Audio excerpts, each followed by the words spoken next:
Langsung ambil pelampung atau langsung loncat? Iya, saya ambil jaket, saya pegang, udah sempat saya pakai dulu, saya pegang tempat, baru saya pakai di air. Ombak tinggi? Ombak tinggi sekali. Bangkai kapal tersebut belum bisa ditemukan. Mungkin semoga hari ini ada titik terangnya bisa ditemukan.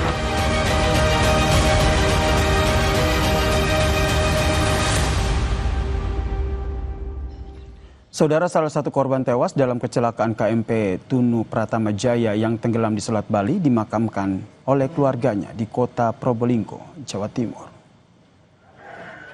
Almarhum Anang Suryono sedang bertugas sebagai supir truk untuk mengantarkan barang dari Mojokerto ke Bali.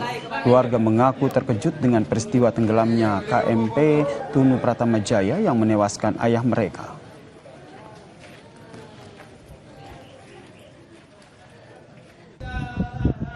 Yang musibah mendadak, jadi kami keluarga shock, memang seperti mimpi, tiba-tiba hilang. Padahal awal mulanya tidak ada apa-apa, tidak ada firasat apa-apa. Penyayang, sangat disiplin anak-anaknya, mas. Disiplin, penyayang sama ibu, sama anak-anaknya, sama cucunya sangat sayang sekali. Selamat pagi, kapal-kapal yang melintasi jalur pelayaran Pelabuhan Gilimanuk Ketapang. Pencarian puluhan korban tenggelamnya KMP Tunu Pratama Jaya di Selat Bali masih terus dilakukan tim SAR. Sementara sejumlah penumpang KMP Tunu Pratama Jaya yang selamat dan tewas sudah dikembalikan ke keluarganya. Salah satu penumpang, Suyitno, bercerita KMP Tunu Pratama Jaya dalam kondisi yang tidak baik hingga mengalami mesin mati dan tenggelam di Selat Bali. Setelah kapal tenggelam, Suyitno harus bertahan di atas sekoci hingga akhirnya diselamatkan oleh tim SAR. Mesinnya keadaan mesin mati. Itu kejadiannya nggak lama, Pak, sekitar 3 menit kejadiannya. Langsung kembali. miring kembali. Sampai waktu kejadian itu lagi apa? Di dalam mobil? Di dalam mobil. Waktu medik saya naik ke atas, ada yang ngasih apa namanya? Pelampung. Oh, pelampung. Termasuk adiknya, korban yang belum ditemukan. Adik saya ngasih saya pelampung. Tapi dikasih ini langsung kamarnya itu langsung kembali. Perahu koci saya. Saya selama di tengah itu 6 jam. Oh, pakai pelampung. Ya. Dari jam berapa? Dari jam 12 sampai jam setengah. KMP Tunu Pratama Jaya tenggelam di Selat Bali pada Rabu 2 Juli 2025 malam. Kapal saat itu berangkat dari Pelabuhan Ketapang Banyuwangi menuju Pelabuhan Gilimanuk. Dalam perjalanan, kapal sempat mengirimkan pesan komunikasi darurat dengan memberi kode merah yang artinya mengalami kebocoran mesin. Tak lama kemudian, kapal mengalami blackout atau mati lampu total hingga terbalik dan tenggelam. Komite Nasional Keselamatan Transportasi akan menginvestigasi penyebab tenggelamnya KMP Tunu Pratama Jaya di Selat Bali. KNKT mulai mengumpulkan video media sosial berikut kelayakan kapal, surat persetujuan berlayar, kondisi cuaca, dan bukti lainnya.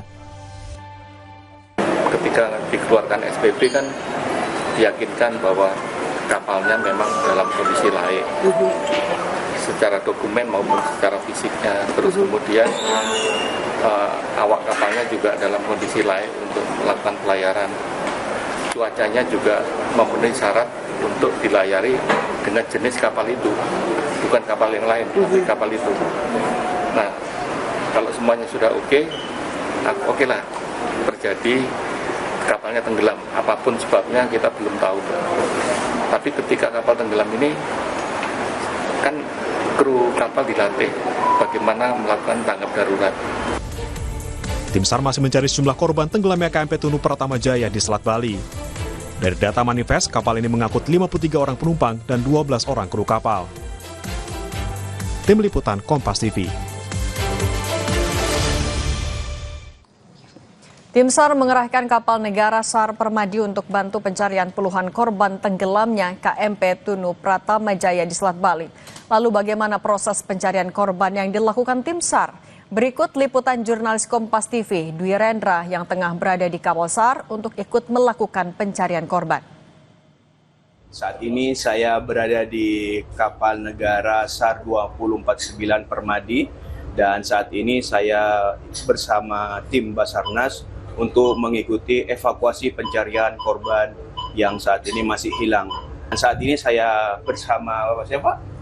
Yudi Setiawan. Pak Yudi Setiawan selaku Aku nakoda. Pak, saat ini hasil evaluasi pencarian dari kemarin dan saat ini seperti apa? Baik, untuk saat ini KN SAR Permadi melaksanakan searching di area sektor yang telah ditentukan oleh tim OSC untuk penyisiran. Penyisiran lokasi yang dilintasi kurang lebih dari dermaga aspal antara 10 sampai 15 nautical mil ke arah selatan, di arah selatan, yang mana area tersebut difokuskan untuk sektor KN SAR Permadi untuk disisir, untuk dicari pencarian, area pencarian. Bagaimana kondisi ombak di sini, Pak, atau cuaca? Baik, untuk kondisi cuaca saat ini berubah-ubah, bisa agak landai, kadang beberapa saat terus angin kencang disertai dengan ombak. Demikian. Gitu, baik. Pak, bisa dijelaskan nggak, Pak, ini ada alat apa saja dan apa kaitannya dengan proses pencarian evakuasi ini, Pak?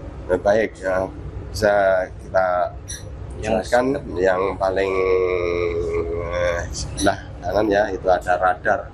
Radar tersebut kita sebagai pendeteksi benda-benda terapung ya, benda di atas laut, mungkin bisa dijadikan ring jarak antar kapal-kapal gitu yang melintas di sekitar kita. Terus itu ada ECDIS itu bisa untuk plotting atau bisa dijadikan sebagai mapnya atau peta elektronik. Seperti halnya juga GPS juga untuk track kita, gerakan kita, area-area yang bisa kita tempuh, sektor yang bisa di plotting di tempat-tempat tersebut.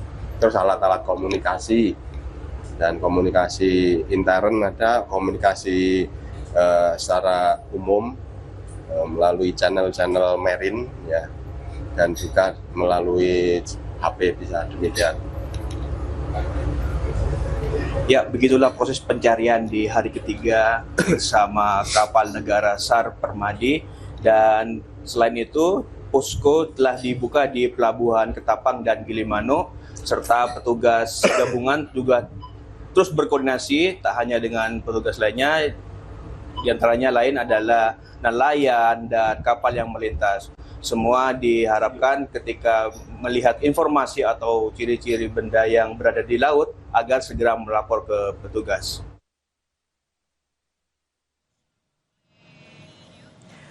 Posisi KMP Tunu Pratama Jaya yang tenggelam di Selat Bali belum diketahui. Petugas SAR gabungan masih terus berupaya mencari kapal termasuk para korban. 2 perahu karet diterjunkan petugas SAR gabungan ke arah timur dari Selat Bali menuju perairan Pebuahan, Desa Banyubiru, Kabupaten Jembrana. Cuaca yang tidak bersahabat di Selat Bali jadi kendala petugas SAR gabungan dalam mencari kapal dan korban. Tim SAR masih mencari puluhan penumpang KMP Tunu Pratama Jaya yang jadi korban kecelakaan kapal tenggelam di Selat Bali. Terkait pencarian penumpang kapal, kita sudah terhubung dengan Inyoman Sidakarya, Kepala Kantor Pencarian dan Pertolongan Denpasar. Pak Nyoman, selamat petang. Pak Nyoman, bisa diupdate Pak, kalau untuk pencarian korban per sore hari ini sudah ada tambahan yang ditemukan Pak? Terima kasih dapat kami sampaikan. Kondisi saat hari ini dari ketiga ada pencarian kapal KMP Pratama Jaya. Untuk korban sampai dengan sore hari ini belum kita membuahkan hasil, masih nihil. Tetapi pergerakan-pergerakan yang kami laksanakan, yaitu ya baik itu dengan alur darat, alur laut maupun alur udara, sampai dengan sore hari ini, yaitu yang pertama, yaitu semua rem yang ada di posko Gilimanuk di STP, ya, itu ada rem Buleleng, ada rem Jembrana, itu ada sorti pertama itu menuju ke arah selatan, kurang lebih jarak 10 nautical mile, dan sorti kedua itu melaksanakan ke arah utara, lebih kurang 12.44 nautical mile. Dan kita juga menggerakkan satu buah heli swasta, yaitu Bali Air, helikopter Air Bali, yaitu melaksanakan searching ya, di siang hari kurang lebih 1,5 jam demikian, Mbak Sandi. Oke. Pak Nyoman, tapi kalau per sore ini kan terakhir 30 korban yang masih dicari. Sudah ada tanda-tanda penambahan korban yang ditemukan, Pak? Baik, sampai dengan sore hari ini belum ada, dan tetapi kita dengan tim SAR gabungan sudah maksimal mungkin untuk melaksanakan pencarian. Kita bersama tim SAR gabungan sudah memberikan atau menyebarkan informasi kepada masyarakat, kepada nelayan. Kemarin yang ditemukan di Pantai Pembuahan, kita fokus di sana untuk mencari di hari kedua. Dan hari ini juga kita fokus ke sana, semua kita kerahkan baik melalui darat maupun melalui laut dan udara, demikian, Mbak. Oke, Pak Nyoman, kalau melihat dari cuaca, kemudian kondisi arus saat ini, untuk titik yang difokuskan radius berapa kilometer atau berapa meter, Pak, dari titik tenggelamnya kapal? Baik ya, tadi sudah saya sampaikan, untuk pergerakan alut yang ada di posko STP Gilimanuk, yaitu kami mengerahkan ring-ring, itu baik itu dari kepolisian, dari TAL maupun rubber dari Brimob ya. Tapi Brimob juga sudah mengerahkan sejauh 12,4 nautical mile ke arah utara dan selatan 10 nautical mile. Pergerakan itu yang kita lakukan secara signifikan ya. Ada yang pagi, ada yang siang, ada yang sore, demikian. Kalau untuk kedalaman Selat Bali sendiri, Pak, di titik tenggelamnya kapal itu berapa meter, Pak? Terkait dengan kedalaman, mohon maaf ya, itu Pak Nyoman, suaranya hilang. Dapat kami sampaikan terkait dengan kedalaman Bali. Mohon maaf, itu adalah stakeholder yang lain untuk mengetahui, karena Basarnas sesuai dengan Undang-Undang 29 tahun 2014 tugasnya dengan mencari, menolong, mengevakuasi terhadap korban yang kita cari kapal tenggelam yang ada di Selat Bali. Demikian, Mbak Cindy. Oke, kalau kondisi cuaca juga, Pak, sekarang bagaimana di sana? Apakah memungkinkan untuk dilanjutkan pencarian atau kemungkinan sampai jam berapa? Terkait dengan pencarian itu dari alut laut ya, alut laut di perairan masih melaksanakan pergerakan kapal-kapal besar ya, seperti KRI, kapalnya Basarnas, itu ada 2 kita kerahkan, KN SAR Permadi, dan KN. Nah, itu masih dalam pencarian di titik-titik yang dicurigai, demikian, Mbak Tili. Oke, Pak Inyoman Sidakarya, terima kasih sudah berbagi bersama kami di Kompas Petang. Sehat selalu, Pak, selamat bertugas kembali. Baik, terima kasih, Mbak Tili, selamat selalu. Usai jeda di Kompas Petang, saudara, kami hadirkan informasi seorang calon jaksa tewas setelah hanyut terbawa arus sungai saat mengejar seorang kades yang diduga terlibat kasus korupsi.